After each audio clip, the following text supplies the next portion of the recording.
Well, welcome everybody. And as Viviana said, thank you very much for being patient as we got everything organized. So thanks for joining us today. Today is our final series in the session, in the series of the First Job and Beyond, Stepping Stones to Financial Wellness that we've been doing with JPMorgan Chase. This particular session today is going to focus on how to make the workplace work for you in that first job or that new job, how to be successful in the kind of the first time frame. My name is Robin Doyle, and I sit on the board of the Rutgers Center for Women in Business, and I'm going to be the moderator today.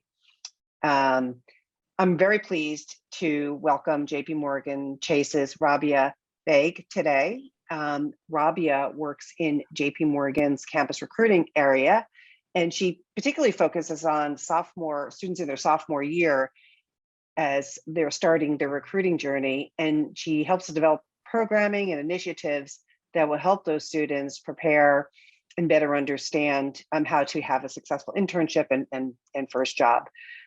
So Rabia has grown this passion for this type of work through working with students at her previous work in higher education, and this is the focus of her career now at JPMorgan. So pretty exciting to help people get started that early on in their careers. So the way we're going to run the session today, as usual, is we're going to spend about 40 minutes, 35 minutes doing Q&A. If anybody has questions as we are going through the Q&A, please put them in the chat, and I will try and integrate them real time because it's usually better to do it that way. But we'll always save a couple minutes at the very end to answer any questions that we didn't cover during the session. So with that, I think we should just jump right in. So Rabia, are we good to go? We are. Thank you so much, Robin. I'm so sorry we had some tech issues. I'm calling in from the office, as everyone can see. So just Zoom, laptop, computers all at once. But thank you for bearing with me as I joined. No, and thank you, of course, for being here with us.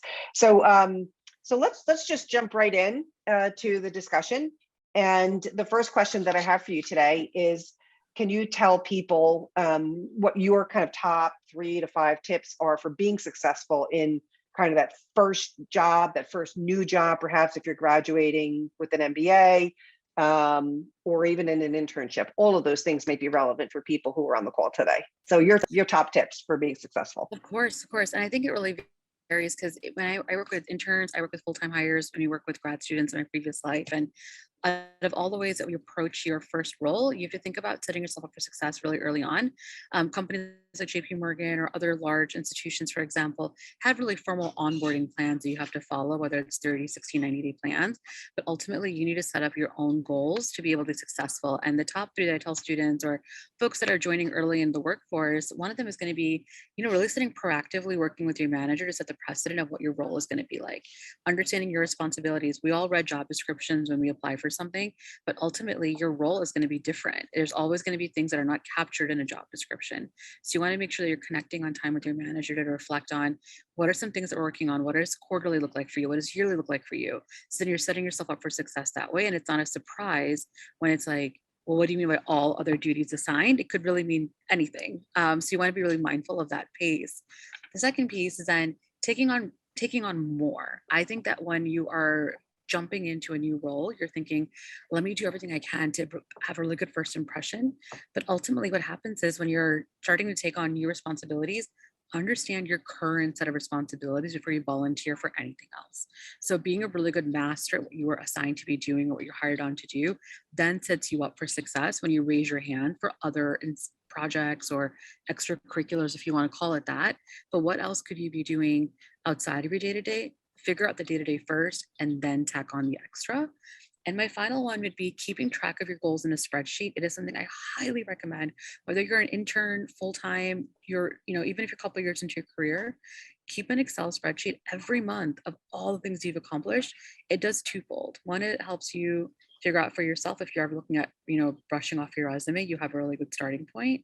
And secondary, when you do go into your annual reviews or you have conversations for networking or you have conversation promotion, you could say, in January through March, here are all the additional things that I did, because no one wants to wait till the end of year performance review to reflect back 9 months prior and say, well, what did I contribute to? What projects did I work on? What presentations did I give? Who did I network with? Who did I meet? You can do a monthly Excel, just keeping track of all of your accomplishments, your conversations. And so like that's really setting you up when end of your conversations you come back around. Yeah, I mean, I love that. I mean, I think that having a clear understanding of what you're expected to do and making sure that you're agreeing with your manager on that is critical, right? Because you potentially could get into a situation where you think you're doing great and it's not actually what your manager expected you to deliver. So that makes total sense and a terrific tip. Um, with that in mind, then what do you see as like timeframes for setting objectives? How should you be measuring, these accomplishments? Yeah, I think there's one thing that we're taught early on, or we teach students early on, is the idea of a SMART goal, something that's measurable, something that has results oriented. And you want to make sure the goals that you're setting for yourself up, whether it's at work, your performance, you're leading a project, etc. These are SMART goals that you're setting for yourself. There's metrics in place to say, like, I'm going to do it in a tangible amount of time. I'm going to be working with XYZ stakeholders. I'm going to present maybe this particular information. So the more tactful and results oriented it is a stronger conversation to have to say, here's how I've made an impact in my role. Just saying things of like, I'm responsible for creating, let's say, a newsletter that goes out for the team. It's not going to be enough unless you talk about the software that you use, the audience that you reach, the stakeholders you partner with to get the content, the editing that you do, like creativity. Like there's so much more than just a simple task that you're doing. And I think that's essential in being able to set yourself up with these metrics and then using, yes, 30-day goals, 60-day goals, 90-day goals. But then at a certain point that falls off. And then now you're responsible for your own tracking. Your manager's only going to know what you share with them. So make sure you're using your one-on-ones very intentionally and you're highlighting all of the accomplishments, all the work that you're doing, so then they can reflect back and say, wow, like look at the tenure, look at the growth you've had in X amount of time. So it comes back and says, oh, I've got really concrete examples of how Robin has been really great at her role because of these solid examples that she's put forth in front of me. Yeah, that makes sense, and having those short-term and longer-term goals and objectives makes a lot of sense as well. But it seems like you probably have to make sure that's also the way your manager is thinking about it. Like, does your manager want to have a goal for you for 30 days? Like, does your manager want to do it slightly differently? So talk a little bit about building your relationship with your manager. Like, this is going to be a critical component, right, of being successful in the job. Yeah, I mean, I say this to folks, I'm a manager now as well on my team, and you're as good as the manager how they set it up for you when you first come on board. Because that first impression is a lasting impression. And so it goes both ways. When you're interviewing for a role, you're interviewing the company's interviewing you. You will likely have a conversation with the hiring manager before you're even on board, whether you're an intern, full-time, etc. You're going to meet your manager. And so you want to figure out for yourself, like, what is your managerial style? What is your communication style?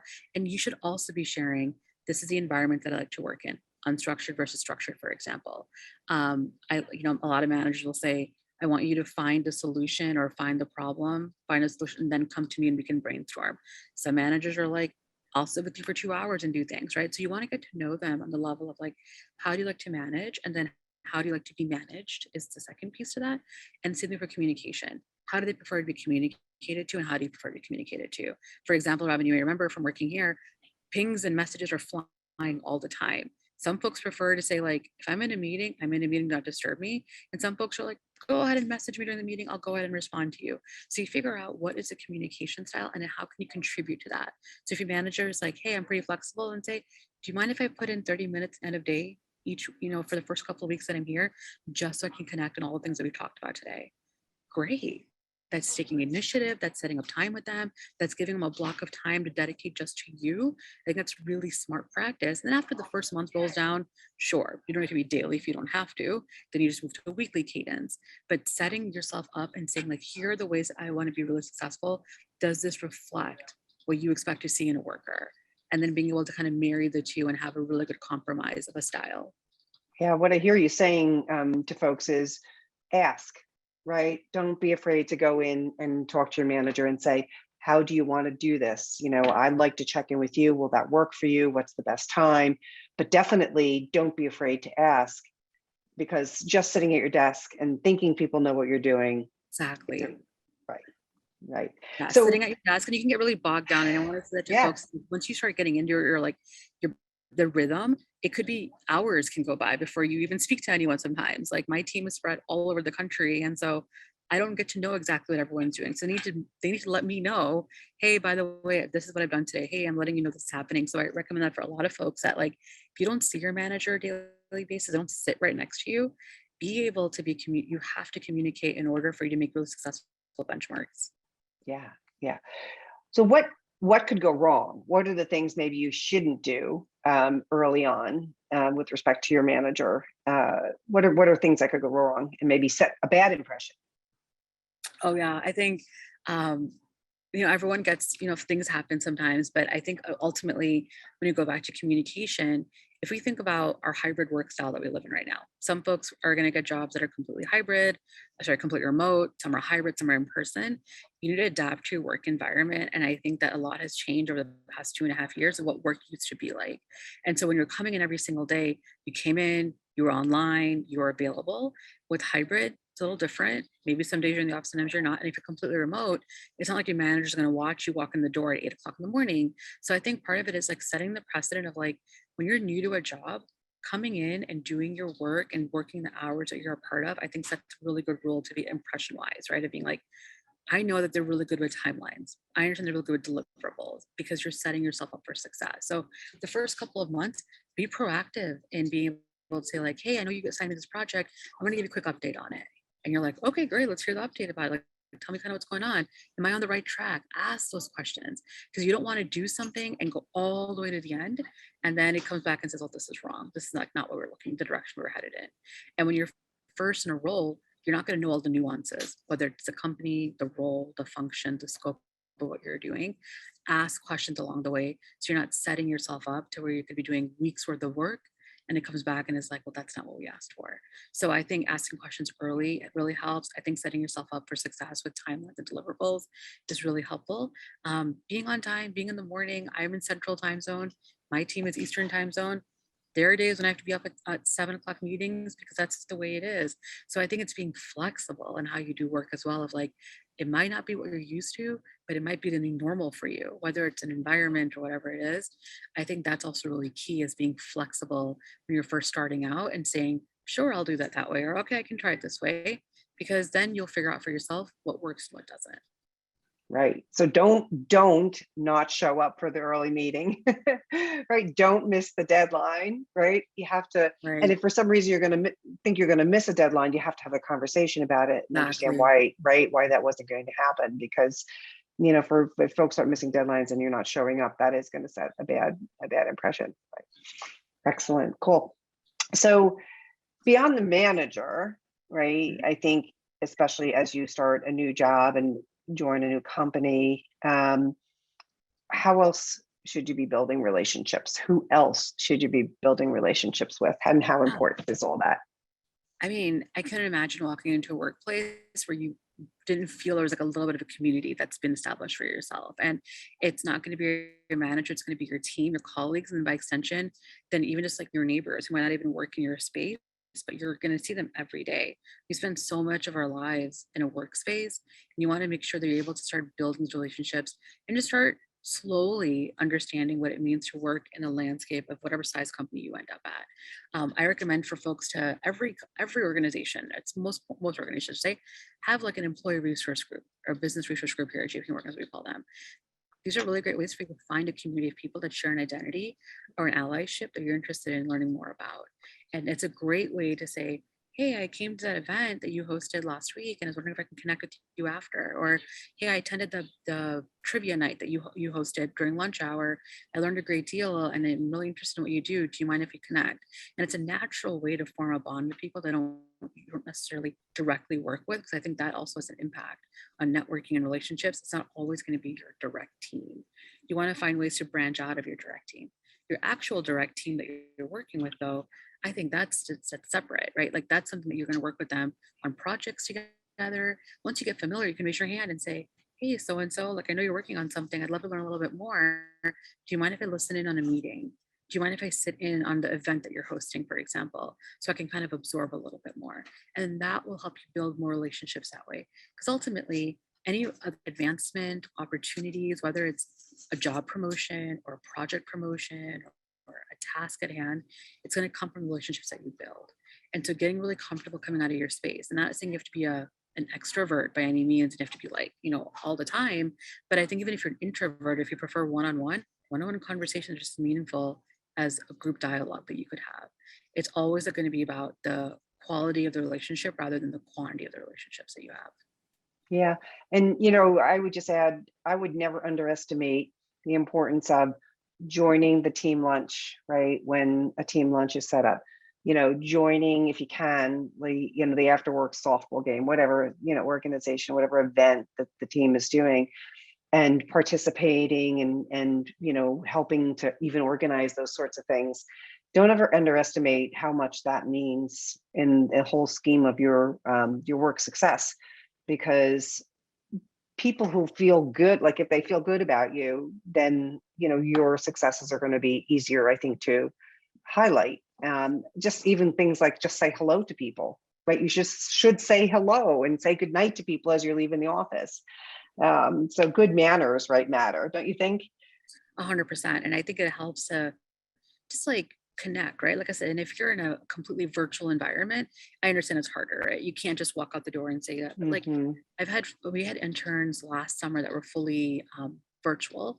And so we had a couple of interns who decided to host an open Zoom during lunch hour, saying, hey team, we're hosting an open lunch. The interns and I are going to be hanging out.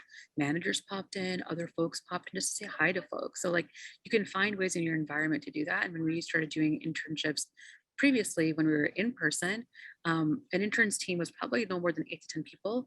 They hosted a lunch and learn. There was a topic that they were really good at, and they're like, hey, I'd love to host an event, like a lunch and learn. Manager was like, totally, let's do it. And so this intern led a lunch for 8 people on their team to talk about a skill that they were learning in school. And they're like, I think it'd be really great. It was for a marketing team. And so the marketing team loved it. They're like, we'd love to hear about what you're learning in school and like how we can contribute better. And so taking that initiative and saying like a lunch with a team to be informal, but still educational and connecting, like that's like the holy trifecta of like a good partnership and relationship building. I get questions sometimes where people say, how can I get to know my boss's boss, like the more senior folks? What's an appropriate strategy, time frame for making some of that happen, Rabia? Because you don't want your boss to feel like you're jumping over his or her head, right? Yeah. So something that we live and breathe here is our phone book. Our phone book is the essential tool that I used to laugh when I first joined, and I was like, an actual phone book, and they're like, yes. It's like a phone book where you can see your entire organization structure. So you can see from my boss all the way up to Jamie Dimon, our CEO, and you can see all the people in between that filter into it. We teach that to interns how to leverage the phone book. And we're like, look at the organizational structure, look at who's in charge of who and how it's set up so that you can think just beyond your role and how are you directly impacting your business or your program, for example.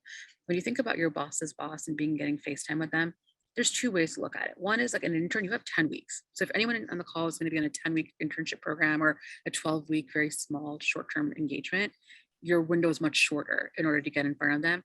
But I would say that goes through your boss first because it's such a short amount of time. For those that are doing more full-time, you have more time to build credibility for yourself, credibility with your manager, and then setting up time a few months after saying like, hey, I've been here for the first quarter. It's been great working with Tom. He's been a great manager. And I was really hoping you got some time on your calendar to discuss this current project or this idea that I have or something. But there's a carrot at the end of the conversation. And similarly with interns that are joining for 10 to 12 weeks, your manager's manager, you might see them in meetings when you first get onboarded. But if you're curious of connecting with them, connect to your manager first and say, hey, as a part of my growth that I'm here, my goals that I want to hit my internship program, I'd love to meet with your manager and hear more about how they're thinking about the vision for this organization, or what are they thinking about long term. That's the carrot, is because you're currently a student, you're trying to learn. But if you're full time, give it a little bit of your time in your current role to come back and say, here's what I've learned, here's what I've observed, and here's something that I want to talk to you about. That's a more meaningful conversation to have. Because your manager may not want you to do that in a certain, or want you to do it in a certain way.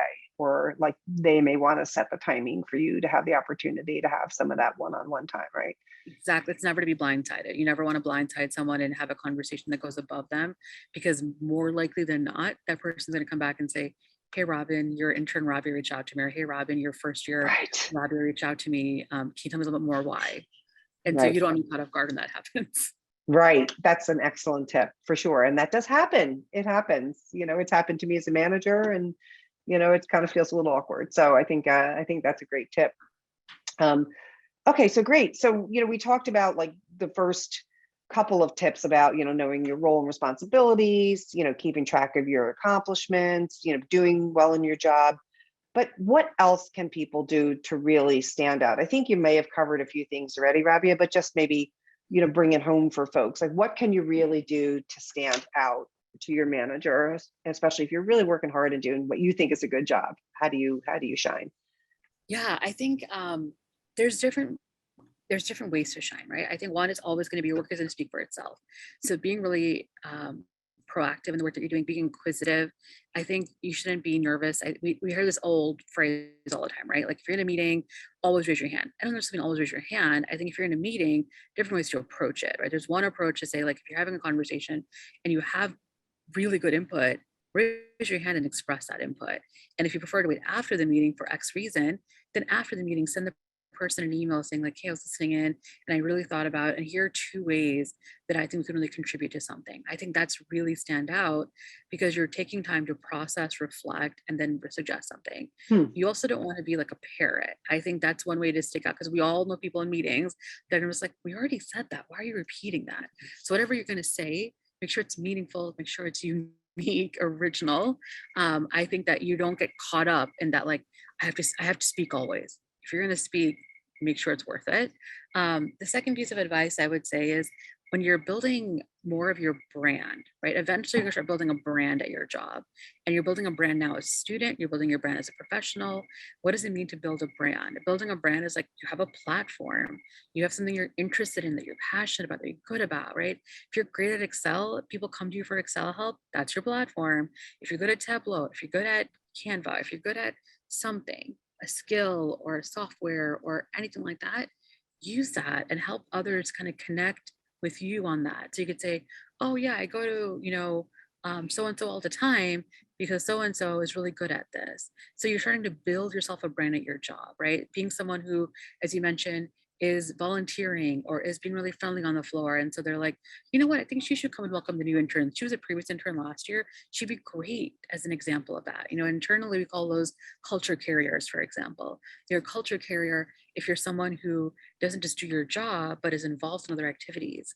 Use these resource groups at your disposal and connect with others, volunteer for things.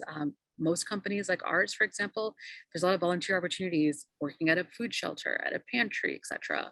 So you start to build yourself an idea of like, what does it mean to be a professional at X organization? So you have a platform for yourself, and then using that platform to elevate, whether it's a new opportunity, whether it's a new team, whether it's a promotion. And so you'll slowly start building that in. And all of that starts in the beginning. Your 30, 60, 90 conversation we just had around your goal setting, around your responsibilities, that's the foundation of your brand and your platform. And you build on that as time continues. So I would say those are really two like prominent things that I can think of that'll help really not just short term, but like, okay, I got to survive my first year. It's like I need to build my first year so I Yeah. can really continue to expand my second year. Yeah, I mean, I think it's so important to think about it that way, because clearly you're going to want to do a good job and do your work really well. But at the end of the day, it isn't enough, because if you just have your head down working, people aren't going to know you, right? They're not going to know you, and you're not going to build the relationships as much. So some figuring out how to be more involved, how to let other people know that you are more involved, maybe inviting them to participate with you, if that's, a good idea, is really critical to expanding those relationships and letting people get a chance to really know you. And it takes work. These things take work. They take a little extra effort, right? But they go a really long way, I think, in helping out. it helps you reflect back to, I'm sure all the teams you've managed or folks that you've interacted with Robin over the years, right? You can always think in your mind the top 10, 20 people you've interacted with, and it's going to be a mix of professional and personal. It's never just going to be, they were really great. They came in every single day and but like there's something else. There's an extra factor that helps you remember that person. And that extra factor could be volunteerism. It could be the fact that you were an ambassador for something, that you were a spokesperson for something, that you helped with something. And those are the impactful things that make lasting relationships. Yeah, because you're expected to do your job. So I always found that the people who really stood out for me were the ones who, said, yes, I can help out with that, who always did it with a positive attitude, who were interested in the broader community. They had intellectual curiosity, right? They wanted to know more. They wanted to, go to a class, or they wanted to expand their skill set in a variety of ways. That they took the time to update me on what they had accomplished and how they could continue to grow. Or if they were running into a wall, right? They didn't just sit there and suffer. They came and they talked about it. We figured out an approach forward. Like, those things stick out because the person is very proactive and really engaged in the workforce and the work community. So I think you're right about those sorts of And I things. think kind of what you described is like a relationship, and you hear about the word mentor or sponsor. And I don't think we've Hmm. touched upon that yet, but those are some of the No. things that I think a lot of students, whether you're starting out or in your middle, even if you started out for a couple of years, the idea of sponsorship, the idea of mentorship, and it's not something that you can just be like, I'm going to email Robin and Robin's going to become my mentor. And it's like, it takes a natural progression to get someone to sponsor you or mentor you in a job environment. And that could be someone, like you said, to reflect and say, hey, how do I solve this problem? Or, hey, I'm looking for a promotion. I need a formal sponsor to help me out. And I think that depending on the environment you go into or the company that you're in, I think it's really helpful to start establishing these relationships early. So then you're able to say, Robin, do you mind if I come to you for advice now? And then you Mhm. know me now enough for me to say, sure, let's have 20 minutes, let's have 30-minute conversation and naturally build upon that. It's almost unnatural to email someone and say, can you be my mentor? And you're like, I've never spoken to you before. How can I be your mentor? Let's have a conversation first. So it starts with an earlier conversation, ends with follow up, and then continues to build a relationship. So I think the idea of mentorship and sponsorship is critical in your early career, because then that helps you really trajectory wise figure out what's next for you. So how early in a new job do you actually seek out mentors? Do you have to wait some period of time before you do that? Like, I understand building the so getting to know, let people know you is going to take a little bit of time, but how long do you wait before you seek out a mentor? Yeah, I think it's so it's on a circumstance. If you're doing it as an Right. intern, for example, most interns have mentorships kind of built in. So you usually will get paired with someone that'll go ahead and help steer you along the way. That's a great starting point. But for those that are joining full time or joining somewhere else middle of their career, finding a mentor takes like, it's like a scavenger hunt is how I look at it. Of like, you're going to identify the people that are in your court, whether that's someone directly in your organization, someone that's adjacent to your organization, someone that's maybe not even, maybe it's in a location, right? There's so many factors that go into identifying people, but you start to build and understand someone who has more experience, someone who knows the lay of the land, someone who is able to guide you and recommend things. That's what a mentor is. A mentor is able to do back and forth. It's also not one way, meaning it's not just always Robin giving me advice one way. It's me going to Robin and saying, for have you thought about this? Or I'm working with early talent, Robin, and like I know you're hiring at a senior level. Let me tell you about early talent trends that are coming in. Let me tell you about my role. Can it maybe it's some way or another impact or influence the work that you're doing? So you have a back and forth that forms like a really strong relationship. And so your early career, it might take a couple of months, it might take maybe even a year for you to Mhm. understand who are the players in your space. But then you start dropping those little hints, having a couple coffee chats, a couple of meetings, and then you can build that. An intern 10 to 12 weeks, your mentor's kind of built in, but then you go to your mentor and you can say, hey, I'm starting to still continue to learn more about someone else I'm going to connect with, someone else I can connect with. Do you have a friend? Do you have a colleague? Do you have someone else in mind I want to learn more from? Sure, why not? You're here for 10 weeks, you're a student, let's get you through the door. And so the mentor then is also primed to connect you to other folks to build that chain moving Mhm. forward. And I think that's what really sets you up. So it takes a scavenger hunt approach till you find that like treasured relationship. And I'll just add on to this entire conversation. We're sort of been focusing on like a new job and like within a given firm, but the relationships that you build in these companies, like especially as you're, handful, like early years in your job, in your career, these folks who you make connections with are going to potentially be connections you have the rest of your life, right? So they're going to truly, some of them will be your network for a very long time. So investing makes a lot of sense. And so what you said a moment ago is sowing the seeds by giving into the relationship before you take out of the relationship is really important, because people want to feel like they're valued, and you value people by giving to them and helping them, right? Exactly. And I think the value piece, right? It's value. Your time is valuable, whether it's your time, my time, and intern's time, everyone's time is valuable. And so you want to be really thoughtful in the conversation that you have. Similarly with like networking conversations, the idea of just like setting up cold chat, whether you're looking at Rutgers alumni, whether you're looking at people that your neighbor, your parents, whoever, if you're setting up a networking conversation, regardless of how you connected with them, you want to make sure the conversation is meaningful and that it's a value add for both parties. And so Mhm. a lot of questions I get from people are, what do I do if I email an executive director, or I email someone for a conversation? What do we talk about? And I was like, you got to have 3 to 5 questions. Absolutely. And it's not just going to be the whole, tell me about your job. It's going to be beyond, tell me about your job. Tell me about your culture. Tell me about a project you're proud of working on. Tell me about if you've ever had interns on your team, what made them successful. Or, you're a manager. Can you tell me more about like your team? How do you like to be managed? How are the things that you're trying to do? What are some goals you set up for yourself? A networking conversation is your perfect opportunity to get information that I tell students you can't find on Google. If you can find it on Google, you don't want to ask it, right?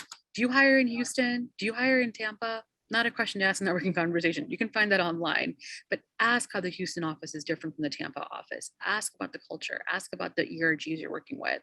These are the kinds of topics to bring up. Cool. Awesome.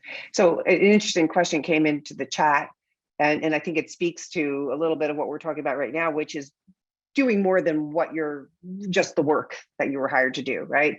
So the question is like, what motivates you to, move out of that kind of corporate routine task? What's your personal source of energy that allows you to go above and beyond, and reach out and broaden your network, and do things outside of your job requirements? Yeah, I saw that question. And I think it's really interesting because some of the things we think about, it's very easy to get bogged down in your everyday, right? Like, I mean, I could sit for hours in this chair and like, oh my God, 6 hours have passed by. And like, what did the time go, right? We're all used to these moments where you just get kind of sucked in a little bit. But I think you take a step back and you reflect on, I joined this organization for a reason. I took on a role for a reason. All of you will be taking on roles for multiple reasons, right? Yes, a paycheck is one. Yes, that's fine. But beyond that, there's an industry you're interested about. There's a role you're interested in. There's a skill that you're using and you're developing. And I think that's what motivates me. For me, my motivation is I'm a first generation college student. So I got my higher education in education. I got a master's degree in higher education. I worked in higher ed, and then I pivoted to this role now at JPMorgan for 3 years, where I get to continue working with students in a different light. I said now, so as Robin mentioned in my bio, I work with students early deciding, is this a career for them? And that's passionate for me, is like I get to work with students and work with folks that were in the same spot as me 10, 12 years ago. That's interesting to me. Connectively, I'm connected to a community of people that I was like, that resonates. I want to continue to be a part of that. So now I raise my hand when JP Morgan does high school, they do high school work, looking for coaches. I'll raise my hand, I'll be a volunteer for that. And so that brings me to something I'm naturally interested in, and I can connect opportunities to that. So I think that's one way to look at it. If you're interested in something and you're passionate about something, there's going to be some kind of outlet usually you can use, because volunteerism, and a lot of students in college volunteer all the time. Most companies have volunteering programs. So use that and be like, you know what, I'd love to be a volunteer co-chair. I'd love to set up a volunteering event, for example, for Earth Day that just passed by, for example. So using that to help break apart your day-to-day gives you like another lease on your job. It's not just your same tasks. You're now adding in more things to that space. Can break up the mundane a little bit by doing something different, and usually it's a lot of fun to do the activities that you're describing, Rabia, Yes. for sure, for sure. So we had a sort of follow-up question to what we talked about earlier in terms of setting goals, and one of our listeners today said there was a little bit of difficulty in understanding what the goals were, and the manager really wasn't helpful in helping to establish the goals. Any thoughts on where it's not quite as clear cut, what the goals are of an internship or a job, and a Yeah. manager isn't necessarily cooperating? Yeah. And that's unfortunate. I'm sorry you have to go through that, because ultimately then that person isn't really fit to be manager, because both in our spaces and our experiences, manager sets the tone for the role. And when you're trying to fend for yourself, it's not easy, especially when you're new to an organization. I think there's two ways to look at it. One would be you were hired and you had a conversation about the responsibilities you had. So you have some foundational knowledge of what your goals are. If you were hired as an intern, you're part of a team, you have an understanding, at least base level, of what you're supposed to be doing. Start with that. Your job description, your interviews that you had, your conversations that you had, that is a good understanding of like, okay, so I think my goal is going to be to contribute to my director with their portfolio of clients, or I got hired on a social media marketing team and I know that we send out a monthly newsletter. So I'm contributing to that. So that must be something around my goals. So start thinking about your tasks and responsibilities you're given for, and then work backwards from there and say, okay, how am I going to contribute to that goal? Secondary, if you're coming into a space where you're like, maybe not my manager, talk to your colleagues and your peers and say, Mm-hmm. hey, we're kind of in the same space. Can you tell me a little bit more about what you do? How do you go about it? Did you set goals for yourself? And when you're a new hire, all questions are on the table, right? It's different if I'm 2 years in a job and I'm like, oh God, what are my goals? And I'm like, well, I've been doing it for 2 years. But if you're 30, 60 days into something, fair to ask the questions and say, hey, do you mind explaining to me more about what your role is? Because like I'm working on my goals right now and I'm just curious kind of what do you have in there? And some of the basic tenets of leadership, communication, client work, like most companies have some kind of formalized goal system, performance system, 360s, reviews, there's all kinds of things out there. They usually have competencies that you have in there. Your HR toolkit will have competencies down there. So go beyond just your manager, your team, and then go into the HR space and say, do you have development goals that I could look at? Do you have performance goals that we're upheld to? So it's taking that initiative to find it on your own, going back to your manager and saying, hey, I know we haven't spoken in a little bit. Can I have an hour-long conversation about my goals? Here are the goals that I'm thinking about. Does it reflect the organizational's goals or your team's goals? How can I put them in the system? How can we work on that? So it's coming to them and saying, here's what I have so far. Can you review this with me? And do you think, Rabia, that it's possible that, this individual had a little bit of a difficult time and it was an internship scenario versus then getting into the full-time job? Because sometimes I know we've had situations where an intern, doesn't get as much of the attention as they probably should, Yeah. as opposed to someone who's actually been hired full-time. Yeah, I think I know that's a remote internship last year, and just being in remote, like I said, you're not able to see easily the time or get FaceTime, for example, with teams and managers. But it's just continuing to, at the end of the day, you're responsible for your own career. Your manager can help you out, your Right. sponsor, your mentor, but you're responsible for your career. And so being a little more persistent and saying, okay, if Monday at 3 o'clock doesn't work for you, how is Wednesday at 2 p.m.? Okay, if Wednesday is at 2 p.m., I see you on your calendar, Friday at 2 p.m. is open. And just being like, I want to get this on. I want to get it on your meeting. I want to get it on a calendar. I want to be able to connect with you. So it's that same initiative piece and being like, oops, I tried, I didn't get in front of them. Try a couple of times with alternatives and then see where it goes from there. Yeah, makes sense. Makes sense. Let's segue a little bit, because actually my next question dovetails nicely with a question that came in the chat. It has all to do with, okay, now you're new in the job and a couple months in, maybe a year in, and you either need some flexibility. Maybe you want to go back to school. In this case, compensation, conversations, right?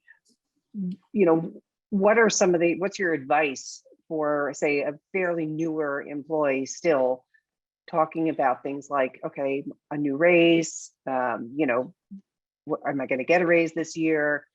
I need to work from home 1 day a week now. Like, let's talk a little bit about those asks now that you're in the job. Yeah, and I think those are always going to be nerve wracking. I think regardless Mhm. of if you're tenured or new, the idea of asking for something that goes beyond it can be intimidating at first. I think there's two things. One is around the flexibility piece. Let's touch on that.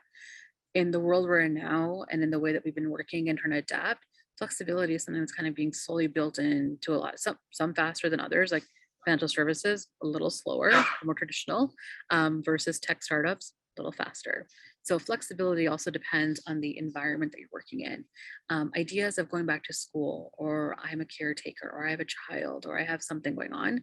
It's being upfront and direct, and as soon as you know. Meaning, if you're thinking of applying for the fall semester for a graduate program, and we're in April right now, probably a good time to bring it up now and saying, hey, I'm considering applying for graduate school. It's a part-time program. Can we talk about it? I recently hired someone in September of last year. She's in a graduate program right now, and the classes happen in the evening, but she's like, I want to let you know I'm in a program. So if I ever need to like have a half hour here or there, if I need like an hour, if I need a half day, for example, I'm working on a project and doing this, can we talk about it? So she told me when we first got hired, we had a conversation and I was like, keep me updated. So monthly now she updates me on like, hey, I'm coming up on my finals. Is it okay if I leave at 4 o'clock, for example, and log off because my class started at 5? I need an hour prep time. Sure. Because I think it's the communication piece that's key. And sitting with the flexibility that you need. Have a timeline in place. Bring it up as soon as you know that you have your final components and saying, all right, I'm going to expect my mother's having surgery in June and I need to be home for whatever X amount of time.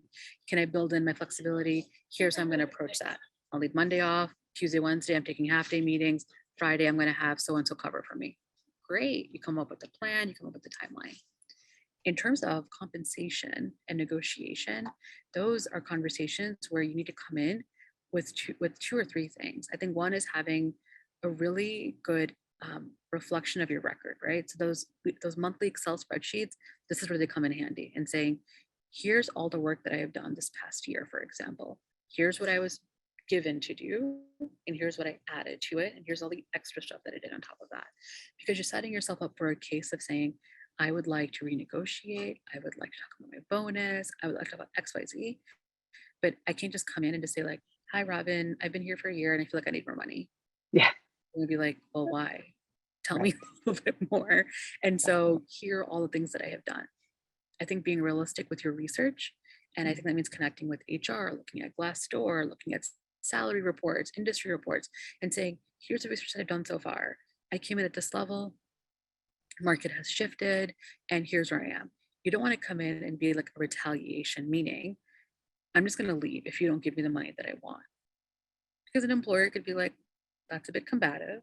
Let's have a Right. conversation first and let's figure out what we can work on. Because more likely than not, they're going to hear you out, go back to their human resources partners, have a conversation, and then come back. I think leveraging your experience, your work, your mentor, your sponsorships all reflect that and say, we were down 2 people, they quit. And I've been taking on the work of 2 additional people for Mhm. not just short term, but I've taken it on for 7, 8 months now. Or I heard you're not going to backfill the role. And that means I'm going to have this. Can we talk about that? Those are all fair things to bring up, right?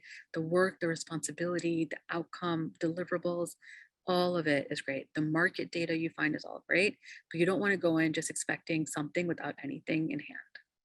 Yeah, and I also, in a different session that we did on negotiating salaries, we talked a little bit about also presenting your future potential.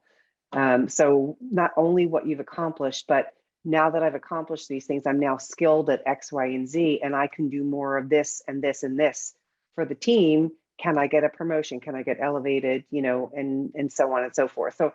having those accomplishments and telling your manager what that's going to allow you to do better in the future to keep growing, I think is a part of that as well. We learned that from a different 100%. session. And I think that's your platform. That's your brand and platform, and saying, here's all the great things. And if it means a title change over salary, then it's a conversation you have, right? Make Mhm. me a senior associate, and then we can talk about comp at end of year. Great. Like, let's talk about that. Or let's talk about me getting an intern on this summer. Let me have an intern for the summer that can flex my managerial skills. And then we can talk about becoming a manager, right? So setting yourself up with these steps is also going to be a really proactive approach to your career. Yeah, awesome. So let's take this and just tie it now into the series title, right? Which is, okay, so how does this lead to your financial wellness? So can you tell people a little bit about, okay, you've done all these great things, you're doing well, you're making a nice salary. Like, how does this good job contribute to your lifelong financial wellness? I mean, you're managing your financial, it's like a career. You manage your financial wellness like you manage your career, meaning if you're setting up goals for your career, you're setting up goals for your finances. If you're setting up short-term, long-term career goals, you're doing the same thing with your finances. And as the series alludes to, they're all tied together because the money you're getting from an intern program or your first job or your second job, etc., it's going to now impact the way you think about your job, your career, your life. And so you want to be really smart. Again, measurable, actionable goals you're going to set for yourself. The idea of budgeting and savings is something that I wish I learned in undergrad more so than you all are learning now because I didn't have that opportunity. But I had thought about back then, my budget was like going out food, going out to going out, school, going out, right? Like it was like all the things but school. And now you're like, I have adult money now. What can I do with it? And so thinking about all of your expenses, there's monthly budget trackers, there's financial journey series that we've all heard through from our series where you can think about what are all your like your hard expenses, whether it's a credit card, a student loan payment, your rent, your car, health insurance, whatever it is, cell phone payment. What are those goals every month on a spreadsheet that you're tracking? Then you put in what you're bringing in from your job and you think about your insurance costs, everything else, taxes. I was rude surprised and I was working my first job and I was like, well, taxes are no joke, right? So you want to think about the money you're actually bringing in against what you actually have to be giving out for your expenses, and then your savings budget. I know people talk about 3 months, 6 months, emergency funds, slush funds, whatever it is. You understand for yourself what is your monthly expense and then how many months can you go on that. Typically 3 months. So if you know that your monthly expenses are, I don't know, let's say $2,000, then you need $6,000 in your savings account to be able to be really confident about that space and saying, if something was to happen, at least my rent is covered, my insurance is covered, etc.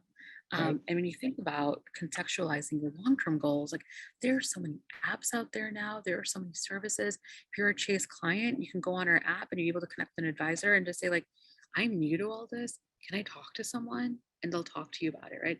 It's never too early to start setting yourself up. Same thing with credit cards. I mean, I was in college, I knew all the time, people coming up with credit cards to you all the time. What does it mean to have a credit card? What are you using it for? I go shopping and all the time. Would you like to open a store card? I'd like to open a store card. And I was like, no, I'm okay. I have one card. I have one card. I'm going to pick up my miles. Like for me, I like to travel. So for me, a mileage credit card is what I wanted to get because I was like, I want to travel. Like that's my goal. Unfortunately, the red bullseye that we all shop at, their credit card is going to give me miles. So I want to make sure that what I'm doing for my long-term goals is that. So I recommend to students have a monthly budget, keep track of it. Think about the credit cards that you're opening. Be mindful of your long-term goals of like, why are you opening this credit card to begin with? And third, it's just like it's being how you approach your financial journey is not like it's not a shameful thing. I don't think it's worth being like, I don't know where to start. There's tools now to help you start. Because for a lot of us, like myself, I'm like I said, as first generation, I'm like my parents' retirement plan. My parents came, they worked a job, and they were like, cool, we did one job entire life. And like, Yeah. what does it mean now? So now I have to educate them. And I'm like, do you have a savings account? Do you have what does all this stuff mean to you?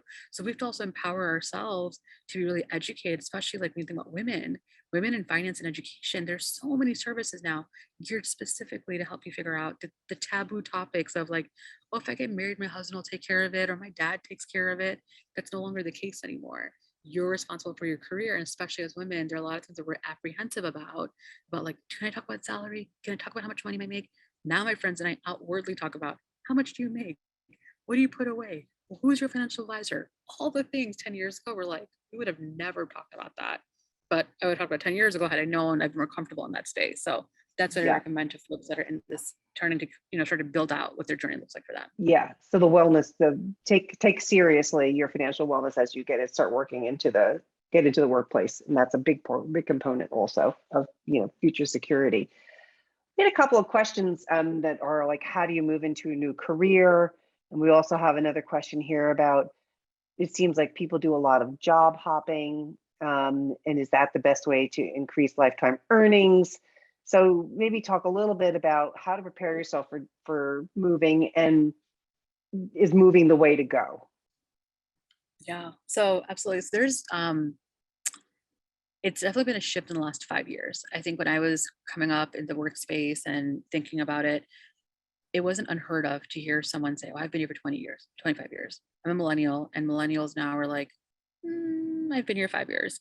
And then Gen Z, for example, there's a lot of work being done now in Gen Z, only 2 years, for example. So now we're in these intergenerational workspaces where you have people that have been here for a long time, a little bit of time, and not so much time.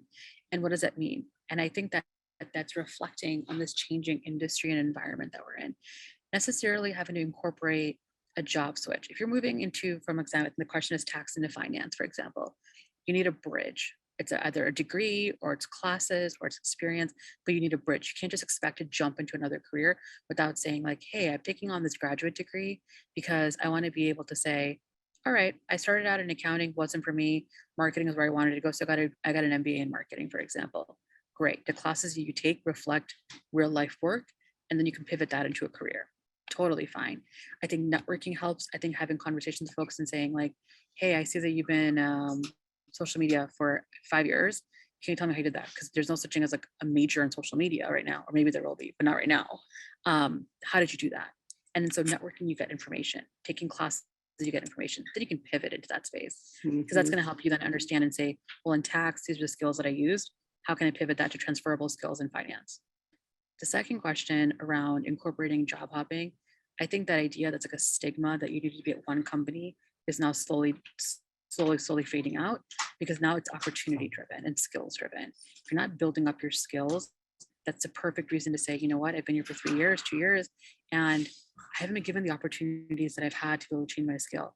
So as an interviewer, I'm going to say, Robin, I see you only here for 2 years. Why are you thinking to leave? You never want to badmouth the company you're leaving. Instead, you want to always frame it in a positive light and saying, I did this for 2 years. Here are the areas that I excelled in, but now I've hit my ceiling. Whether it's I want to try this new frontier, for example. I want to be able to try a new skill set.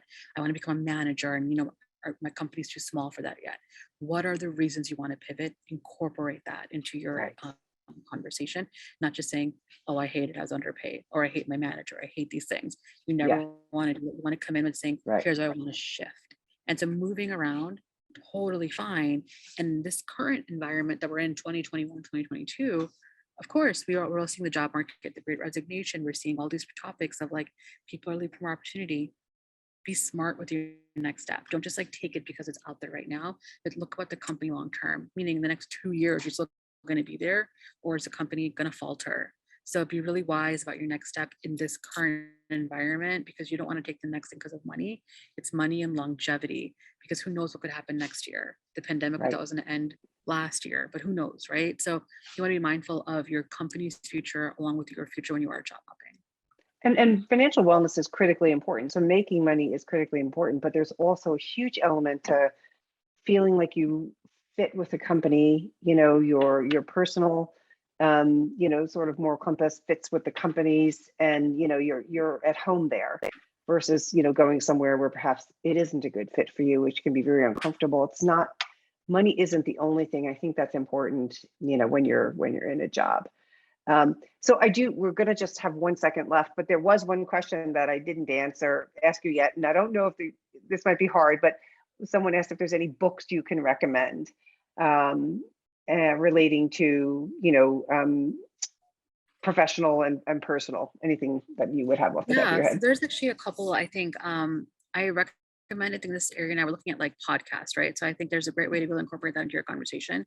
I didn't come from this industry and I had to learn really quickly what it meant to work in finance. So I listened like Morning Brew, for example, super helpful. The Skim, it's a daily newsletter that gives you all things that are happening in the world. You can just kind of read on your fingertips. I think that's really helpful.